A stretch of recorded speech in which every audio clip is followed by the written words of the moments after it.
Buenos días chicos, bienvenidos una vez más a su aula virtual. En esta oportunidad vamos a ver la parte de lo que es la citogenética. Okay, cuando nosotros hablamos de citogenética, estamos hablando de la ciencia que estudia a los cromosomas.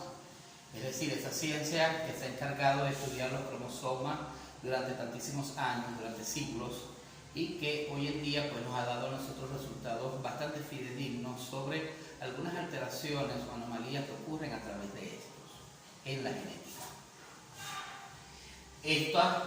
La citogenética, estudia la estructura, función y comportamiento de los cromosomas, y en la especie humana habla del número de características de estos cromosomas.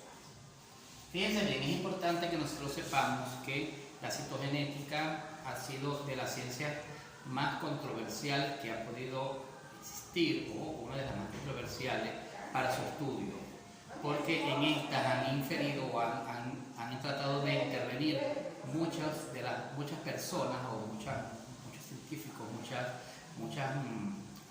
sociedades científicas, para poder entonces comprobar cómo se ha dado esta parte o este proceso filogenético y esta parte del estudio de la cromosoma. Antes de nosotros entrar al tema como tal, nosotros tenemos que saber algo de los antecedentes de esto, de cómo fueron los cromosomas, quién los estudió y qué parte más o menos en qué momento más o menos de la historia se pudo entonces plasmar, se pudo entonces estudiar la parte del estudio cromosómico. En este caso nosotros hablamos que los cromosomas fueron observados por vez primeras en células vegetales. Siempre se hizo primero en plantas, luego se hizo en animales. Y esto fue por Carl Wilhelm en 1482, es decir, estamos hablando aproximadamente del siglo XV, del siglo XVI, XV y XVI por allí. ¿Ok? Luego Walter Fleming, un gran anatomista y genetista de esa época, del año 1882 aproximadamente, habló sobre el comportamiento de estos cromosomas en células de animales. En este caso, él utilizó salamandras para el estudio cromosómico, porque quería ver el comportamiento de estos y cómo estos podían actuar o cómo estos podían estar presentes dentro de los seres vivos. Y además de esto, este señor Fleming fue el que descubre que a través de la mitosis, es decir, que donde hay mayor concentración de la cromátida y de los cromosomas, se pudo entonces hacer en esta división celular, en esa parte donde se forman los cromosomas, se pudiera hacer de manera más exhaustiva estudios que tuvieran que ver con el comportamiento y las características de estos cromosomas. Allí mismo también se trató de estudiar las mutaciones, pero nosotros antes de hablar de las mutaciones, yo quiero que ustedes entiendan algo. Yo generalmente siempre voy de atrás hacia adelante para que ustedes puedan comprender un poco mejor sobre esto. Quizás esto no está en el libro, pero es una información adicional que nunca está de más. ¿Okay? Fíjense bien. En la citogenética nosotros estudiamos el ADN. ¿Okay? Y todos sabemos que en el ADN se encuentra entonces una hebra, o es una hebra, o dos formada, o es una molécula formada por dos hebras, y en esas hebras hay una secuencia de bases nitrogenadas con información genética precisa para cada uno de los caracteres o de las características que están dentro de los individuos, es decir, en los genes. Esas bases nitrogenadas sabemos que están formadas por adenina, guanina, citosina y uracilo. Bien, en esta larga cadena, infinita cadena, donde se segmenta, donde hay segmentaciones para esa o para cada una de las informaciones que precisa saber o que se precisa saber en un momento determinado, en esa larga cadena, siempre al finalizar cada segmento se forma entonces lo que son las cromatinas. Al final se agudiza un poco la cadena de cada segmento y se forma entonces, es donde están las cromatinas. Allí es donde se condensa y se forman los cromosomas. En esta cromatina es Esto está ocurriendo en el proceso de mitosis, ¿ok? Justamente en la metafase. Entonces, ¿qué pasa? Que allí donde se forman todas esas cromatinas, empieza entonces otra secuenciación de información genética que tiene que ver entonces con la aparición o con la creación de los cromosomas. Bien, en estos cromosomas, entonces, en un poco espacio, compactados, concentrados, va a ir toda esa información que está concentrada en esta cadena o en esa segmentación precisa del ADN. Es por eso que cuando nosotros hacemos estudios de algunas proteínas, porque recuérdense que estas bases, recuérdense que estas cadenas de ADN están provistas de proteínas, y esas proteínas son las que ya nosotros nombramos anteriormente, que es la adenina, la guanina, la citosina y la uracina. Esas proteínas en su conjunto van a darnos a nosotros información precisa de cada uno de los comportamientos que tienen estos cromosomas dentro de cada uno de los individuos. ¿Ok?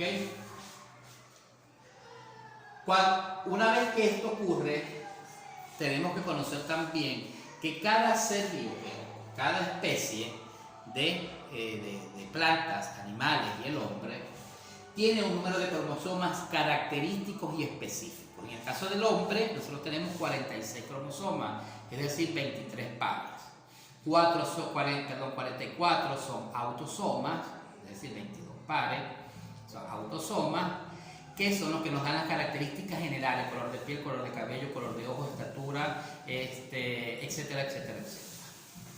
Y 2 que van a ser los cromosomas sexuales, es decir, los que van a determinar de qué sexo somos nosotros, ¿ok? En el proceso que se conoce como fecundación, que es el tema que viene luego o después de este tema que estamos viendo nosotros acá. Perfecto. Esto o la citogenética a través del ADN y el estudio de este conjunto de cromosomas y su característica, su comportamiento y su número es lo que nosotros conocemos como cariotipo. El cariotipo viene a ser el que estudia o el que da las características, la forma y el número de una manera ordenada. Ellos vienen de mayor a menor, es decir, que los cromosomas vienen, si nosotros viéramos algunas bandas, ¿ok? Y quizás en alguna prueba de PCR, en alguna prueba de estas de biología molecular, ustedes pudieran ver esas bandas que se forman allí a través de unos genes que se hacen en cámaras de electroforesis. Así lo hacemos nosotros para determinar las proteínas y poder hacer comparaciones. Entonces, de esa misma manera se hace para los cromosomas. Se toman fotografías, como una fotografía, como una radiografía, donde aparecen todos los cromosomas normales. Entonces, nosotros cuando hacemos un estudio cromosómico de un ser vivo, llámese animal, planta, o llámese el hombre, entonces nosotros lo que hacemos es comparamos con estos cromosomas normales, comparamos estos cromosomas como resultado y vemos en dónde puede existir alguna anomalía. Y es así como nosotros determinamos las mutaciones. Si los cromosomas no coinciden en número, en forma y en tamaño, nosotros decimos que hay una mutación, una anomalía. Sin embargo, quiero recordarles que nosotros todos somos un proceso de mutación. Pero hay mutaciones que son de anomalías, o sea, que son anormales, y hay mutaciones, como generalmente la gran mayoría de nosotros, que venimos de dos individuos diferentes, venimos de un cruce heterocigoto, de híbrido, y nos convertimos nosotros en un producto. Este producto es una mutación que es aleatoria, además, pero que es normal. Perfecto. Bien, una vez que nosotros sabemos que ya estos cromosomas están allí, que ya el cariotipo se va a empezar a estudiar a través de esto, existe una técnica fundamental que sobre todo se utiliza para ver y corroborar el ADN de las personas, de los individuos, que son unos estudios que se hacen en la citogenética, o para el estudio de la citogenética se toman en cuenta ciertas técnicas. Estas técnicas son, primero, una toma de muestra. Nosotros hacemos una toma de muestra, tomamos sangre o cualquier otro tejido del individuo. Generalmente se toma la sangre, se secuencia, es decir, se somete a centrifugación, se separa la sangre, tomamos el suero de la sangre, ¿ok? Y con ese suero nosotros empezamos a hacer entonces identificación de proteínas. Y con esas proteínas es que nosotros vamos a empezar a hacer estos estudios dentro de estas cámaras de electroforesis que ya yo les hablé y dentro de estos equipos de PCR que nos van a decir a nosotros, nos van a identificar a nosotros cuáles son las proteínas presentes que están allí y si están presentes en otra enfermedad o en un individuo sano, por ejemplo. Bien, esta toma de muestra lo hacemos en sangre, cabello u otro tejido, cualquiera que sea, de células vivas. Una vez que tomamos esas muestras, nosotros las sometemos a un cultivo de células. Estas se multiplican, ¿ok? Y para disponer, estos cultivos se hacen para disponer de mayor número de células, es decir, de mayor número de probabilidades. Recuerden que nosotros trabajamos con probabilidades en la genética y esto pues es así. Y una vez que nosotros ya tengamos el número de células completa, entonces utilizamos un inhibidor, un bloqueador en la parte de la mitosis, que es donde se concentran la mayor número de los cromosomas en la metafase. ¿Ok? Allí entonces nosotros bloqueamos y luego nosotros empezamos a teñir, se hace una tinción y esto es lo que se llama bandas. Se empiezan a colorear las bandas y a través de esas coloraciones es como nosotros podemos identificar entonces dónde hay anomalías en los cromosomas para poder entonces decir qué son las mutaciones. Entonces decimos que una mutación es un cambio de material genético de una célula, el cual puede ser heredable. Y esto se originan al azar, es decir, que esto es al azar, esto no es que se planifica, se plantea, no, esto es al azar genéticamente.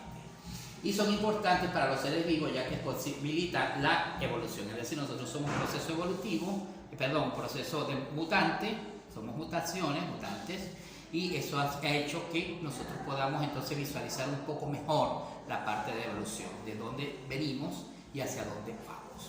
Ok chicos, hasta aquí entonces este primer video. En el próximo video les voy a explicar entonces los tipos de mutaciones y cómo se dan. Nos vemos en el próximo video chicos.